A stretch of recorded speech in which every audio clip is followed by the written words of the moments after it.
vois pas mal de choses circuler en ce moment sur les réseaux sociaux par rapport aux étrangers. Comme souvent, il y a des choses qui sont vraies, peut-être, il y a des choses qui sont fausses, peut-être. En fait, je voudrais juste essayer de rétablir des vérités en faisant des recherches simples sur des choses, et c'est quelque chose qui me tient à cœur, en fait, à ce qu'on montre pas aux gens.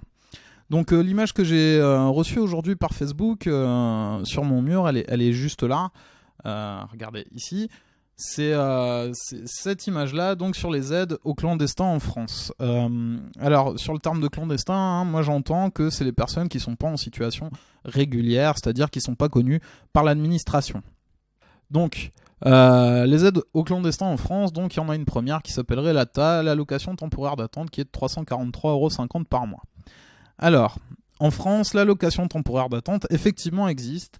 Dans les conditions d'attribution, il est spécifié que c'est les demandeurs d'asile qui peuvent l'avoir, les bénéficiaires de la protection temporaire ou de la protection subsidiaire, alors ça on en parlera après, les titulaires d'une carte de séjour temporaire vie privée et familiale et les apatrides. Donc on est bien d'accord que ça ne concerne pas du coup du tout ce qui était dit au début, hein, c'est-à-dire les clandestins. Si vous regardez en haut, mais que ça concerne les demandeurs d'asile, ce qui est quand même différent. Il faut aussi justifier d'un plafond de ressources, c'est-à-dire que les gens qui ont un salaire ou qui touchent quelque chose, qui n'est pas du tout impossible quand on est étranger en France, ne peuvent pas prétendre à cette aide. Et elle est effectivement, ça c'est vrai, elle est de 343,50 € pour un mois de 30 jours, hein, puisqu'en réalité c'est 11,45 €, donc ça fait un tout petit peu plus, ça fait 354,95 € sur un mois de 31 jours, un peu moins en février. Le versement de l'ATA est interrompu si l'autorisation de séjour n'est pas reconduite, le droit à la protection temporaire, et ça on en parlera, est interrompu. Le bénéficiaire qui est soumis à l'obligation de recherche d'emploi n'a pas présenté son nouveau titre de séjour à Pôle emploi, donc c'est pas quelque chose qui est donné, c'est soumis au fait de chercher un emploi, et voilà, en cas de décès, enfin voilà. Et s'il y a des demandes définitives, s'il y a des rejets de demandeurs d'asile. Donc là déjà, petite fausseté, c'est que c'est pas du tout une aide qui est donnée aux clandestins, mais c'est pour les demandeurs d'asile qui sont en cours de démarche. Ensuite, on va parler de la protection temporaire. Alors la protection temporaire, qu'est-ce que c'est ? La protection temporaire, c'est un système qui a été mis en place au niveau de l'Union européenne, et en fait, ça donne des normes communes à l'accueil justement exceptionnel d'étrangers. Voilà, les effets de la protection temporaire, c'est qu'on a le droit d'exercer une activité salariée ou non salariée, de participer à des actions éducatives pour adultes, la formation professionnelle, à des stages en entreprise, le droit d'accéder à un logement approprié, le droit de recevoir le soutien nécessaire en matière d'aide sociale et de subsistance, et le droit pour les enfants âgés de moins de 18 ans d'accéder au système éducatif dans les mêmes conditions que les ressortissants de l'État membre. Donc, la protection temporaire, c'est ça, c'est notamment ce qu'on est en train de vivre actuellement avec l'afflux d'immigrés. Ensuite, la CMU, donc prise en charge totale des frais de santé. Alors, là encore, on est sur une petite fausseté concernant la CMU, c'est que dans un premier temps, c'est toujours pas pour les clandestins. Pour avoir la CMU, il faut résider en France de manière régulière et résider en France de manière stable. Donc on n'est toujours pas sur les clandestins. Par contre, quand il n'y a pas la CMU, ce qui est vrai, c'est qu'il y a une autre aide qui existe, qui est celle que j'avais tout à l'heure, qui est l'aide médicale d'État, qui est réservée là pour le coup aux clandestins, aux personnes en France, tout ça. Concernant la CMU, alors la CMU, il y a plusieurs CMU, hein, mais la CMU de base, ça rend pas les frais médicaux gratuits, regardez bien là, hein, ça donne 1 €, il faut toujours faire la participation forfaitaire. Et ça aussi, hein, c'est le montant pris en charge par la CMU de base, mais la part complémentaire, elle est toujours à notre charge. Donc là, vous chercherez un peu plus sur ça, mais a priori, la CMU, elle prend pas du tout en charge, et d'ailleurs, hein, même pour les Français, elle prend pas tout en charge. Ensuite, on va continuer avec l'allocation mensuelle de subsistance. Alors là, pour moi, dans cette image, en fait, c'est clair que les aides aux clandestins en France, ils perçoivent à la fois la TA et à la fois la MS. Sinon, ça justifie pas le fait de râler plus que ça, parce que ce soit avec 343 ou 718, enfin voilà, c'est quand même... Hein, et puis 718 à 6, il n'y a quand même pas tellement de quoi manger. Ça justifie pas ce qu'on peut entendre, enfin voilà, c'est pas plus que les Français, c'est moins. Donc dans les aides financières que peuvent avoir les demandeurs d'asile, on est toujours sur les demandeurs d'asile, pas une fois on a reparlé des clandestins. Effectivement, il y a l'ATA, mais l'allocation mensuelle de subsistance, elle est versée par le CADA, on en parle juste après. Elle succède à l'ATA une fois que le demandeur d'asile rentre dans le centre. Donc on est bien d'accord, les deux aides ne sont pas cumulables.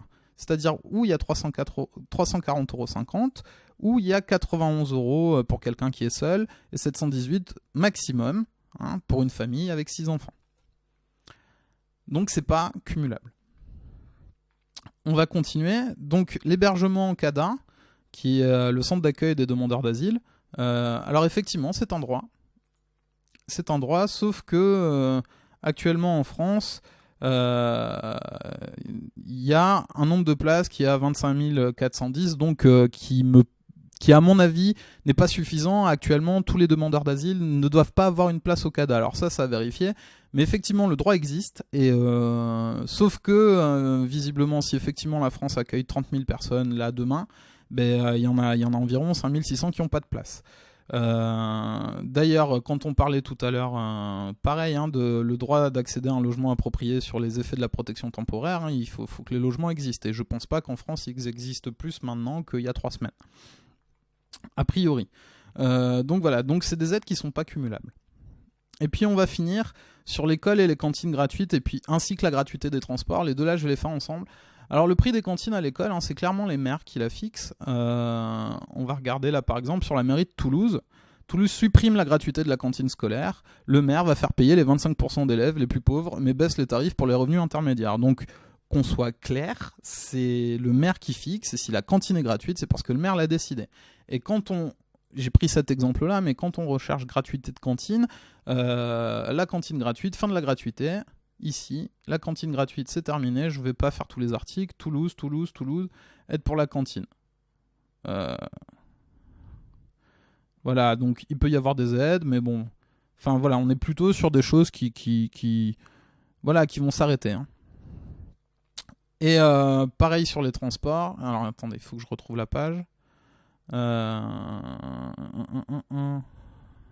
Donc quand on cherche l'aide au transport des étrangers, déjà on tombe sur... Voilà, il n'y a rien qui dit qu'il y a... Et c'est pareil, les transports, c'est fixé par les entreprises. Il n'y a pas de raison que ce soit plus gratuit pour les étrangers que pour les autres. Et c'est pareil, vous me dites, mais moi, j'ai pas trouvé un article qui dit qu'il va y avoir la gratuité dans les transports. Si on regarde la gratuité des transports en commun, a priori, il n'y a absolument rien. Donc voilà, bon... Vous pouvez compléter la partie commentaire est là pour ça, mais j'ai rien trouvé sur ça. Je voudrais juste finir pour dire que je suis pas le seul à dire ça. Il y a l'Express qui est le premier que j'ai trouvé, qui est d'accord sur le... qui a aussi publié un article, et si vous recherchez, là c'est très bien expliqué, c'est ce que je viens de dire en fait, que en gros... ce genre de choses est fausse. Voilà. Ça, c'est faux. Et c'est important de le savoir. Je voudrais finir en disant que j'ai trouvé cette image sur une page qui s'appelle « On aime la France ». Je suis français. Moi, la France, je l'aime surtout quand elle est pas raciste, quand elle fait preuve d'ouverture et quand elle fait preuve d'accueil. Liberté, égalité, fraternité a un sens pour moi. Et en particulier, la partie fraternité. Je ne vois pas pourquoi on devrait être fraternel qu'avec des gens qui sont français. C'est vrai que c'est peut-être parce que je me sens un tout petit peu plus citoyen du monde que citoyen français. Mais après, chacun fait comme il veut. Je voudrais aussi préciser que je tourne volontairement cette vidéo à visage découvert. J'assume totalement mes propos, ce qui est moins le cas de beaucoup de gens qui tiennent ce genre de propos. Après, je l'ai reçu sur mon mur Facebook, donc je vais peut-être me fâcher avec des gens que je connais. Il n'y a pas de souci, je vous autorise à partager la vidéo avec un maximum de gens, à la mettre en dessous de ce type d'image. Elle sera bien sûr jamais monétisée, et je vous souhaite une bonne journée, une bonne soirée, ça dépend à quelle heure vous regardez. Je vous dis à bientôt.